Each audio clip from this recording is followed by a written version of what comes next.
Have you ever felt a nagging feeling that you were meant for something more? A persistent tug at your heart, urging you towards a path you weren't sure you wanted to take? If so, you're not alone. In fact, you're in the company of one of the most famous reluctant heroes in history, Jonah from the Bible. Welcome back to our channel, where we explore life's big questions through the lens of ancient wisdom and modern challenges. Today, we're exploring a story that's as relevant now as it was thousands of years ago, the story of Jonah and the whale. But this isn't just about a man and a big fish. It's about you, me, and the calls we sometimes run from. Imagine this. You're going about your day when suddenly you receive a message. Not a text or an email, but a clear, undeniable feeling that you're meant to do something big. Something that scares you. Something that might change your life forever. That's exactly what happened to Jonah. God called him to go to Nineveh, a city known for its wickedness, and preach repentance. But Jonah didn't just politely decline, he ran. He ran as far as he could in the opposite direction. Now, you might be thinking, I've never had God tell me to go preach to an entire city.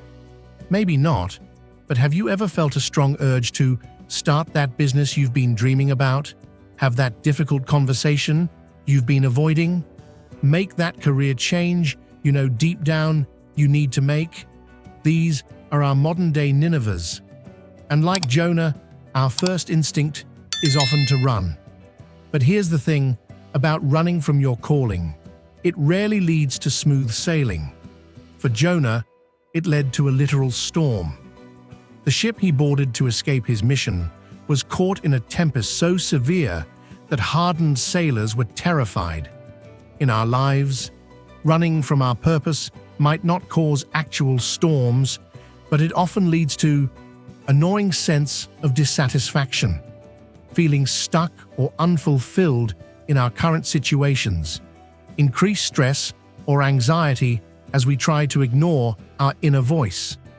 These are our modern storms, threatening to capsize the comfortable but unfulfilling lives we've built. We all know what happens next in Jonah's story. He gets thrown overboard and swallowed by a great fish. For 3 days and nights, he sits in the belly of the whale, contemplating his choices. Now, hopefully, none of us will end up inside a whale, but we might find ourselves in our own metaphorical belly of the fish, a period of unemployment forcing us to reconsider our career path, a health scare that makes us reevaluate our priorities, a global pandemic that disrupts our normal routines and makes us question our life choices.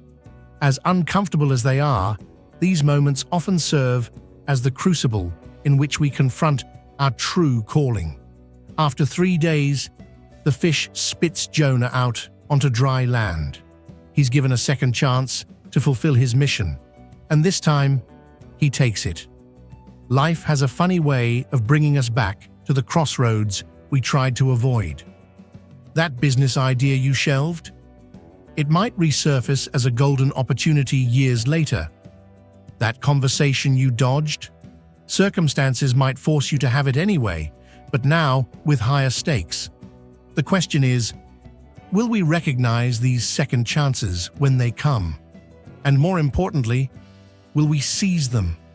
So how can we avoid Jonah's initial mistake and face our calling head-on? Here are some practical steps. 1. Listen to your inner voice. Pay attention to those persistent thoughts and feelings. They might be pointing you toward your purpose. 2. Confront your fears. Often, we run because we're scared. Identify what's frightening you about your calling and address it head-on. 3. Start small. You don't have to preach to an entire city right away. Take small steps towards your goal. 4. Seek support. Surround yourself with people who believe in you and your mission. 5. Embrace discomfort. Growth rarely happens in our comfort zone. Be willing to stretch yourself. Jonah's story doesn't end with him fulfilling his mission. It ends with him learning some hard lessons about compassion, forgiveness, and the vastness of God's plan. Similarly, our journey doesn't end when we finally face our calling. That's where it truly begins. Your Nineveh, your true calling, might be scary, it might be challenging, but it's also where you'll find your greatest purpose and fulfillment.